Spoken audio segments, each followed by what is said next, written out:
দিদি এই বেরিয়ে পড়েছে, দিদির প্যাকিং হয়ে গেছে। আর দাদা এসেছে গাড়ি নিয়ে। তো কালকে তো ভাইফোঁটা, আমি একটু পরে যাবো, একটুখানি রাত্রির হবে। তো আমি কিছুটা রান্না এখানে করে নিয়েছি, রান্নাগুলো দেখানো হয়নি। চিকেন চাপটা শুধু এখনো বাকি আছে, এই চিকেন চাপটা বানাবো, এখন বাকি আছে। বাদ বাকি বাকি পমফ্রেট মাছের ঝাল, একটু ভেটকি মাছের কাঁটা, তারপরে কালকে যে সকালবেলাতে কড়াইশুঁটির কচুরি হবে, সেই কড়াইশুঁটির পুর, আর পায়েস, আর কি করলাম যেন, তা আমি করব। তো এই সব মোটামুটি মিষ্টি সব, কালকে যা যা সব মিষ্টি ভরতার দোকান থেকে সব কিনে এনেছি, মিষ্টি সব আমি পাঠিয়ে দিচ্ছি দাদার গাড়িতে করে। দিদি যাচ্ছে, পৌমি যাচ্ছে, আর আমি একটু পরে যাব। চিকেন চাপটা হয়ে গেলে আমি একটুখানি বেলার দিকে বেরোবো। তো সব, তো দিদি চলে যাচ্ছে এখন, আমি গিয়ে পৌঁছাই, পরে বোন যাবে। ওগুলো সব ফ্রিজেতে ভালো করে ঢুকিয়ে দিবি দিদি, ফ্রিজেতে রেখে দিলে কালকে আর অতটা চাপ থাকবে না, রান্নার কিছুটা এগিয়ে থাকলো।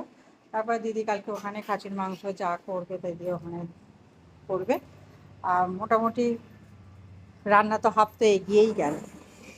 কমি, সাবধানে যাবি, আর দইয়ের হাঁড়ি যেন না ভাঙে, দইয়ের হাঁড়ি ঠিক করে নিয়ে যাবি, বুঝলি? কালকে দইয়ের হাঁড়ি নিয়ে এসেছি। চলো, কোথায়? ও তো এইখানে সব রেখে দিয়েছো জিনিসপত্রগুলো। তো আমার রান্নার সরঞ্জাম তো তোমাদের দেখানো হয়নি, মোটামুটি এর মধ্যে সব প্যাকিং করে দিয়েছি, আর এর মধ্যে সব মিষ্টিগুলোই রয়েছে।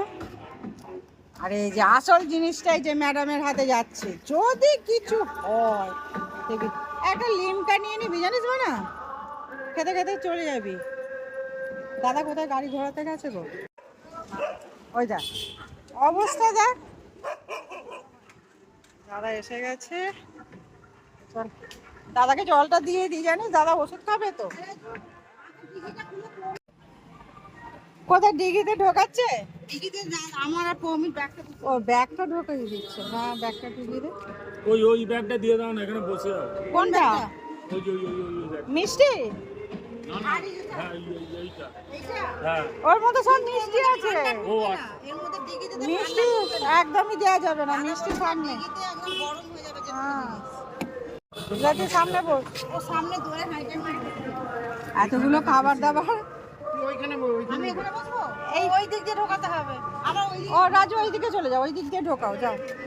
হ্যাঁ হ্যাঁ হ্যাঁ, যাচ্ছে যাচ্ছে। হ্যাঁ